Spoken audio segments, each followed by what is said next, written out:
Hi everyone, I'm Ujjwal and you're watching Geek Yorker.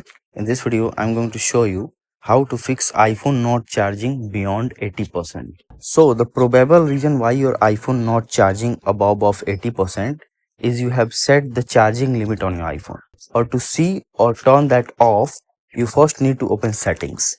After that, go to battery and now scroll down all the way and go to charging. And here you can see I have set the charging limit to 80% and my iPhone learns from how I charge and how I use my iPhone, and accordingly it starts charging above of 80%.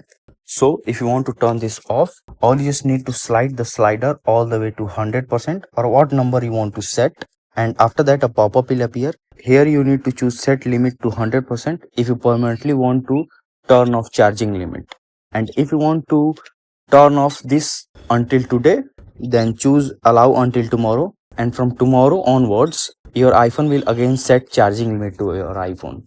So choose any of these accordingly. I want to choose set limit to 100% so I can permanently turn off charging limit on my iPhone. So that's it.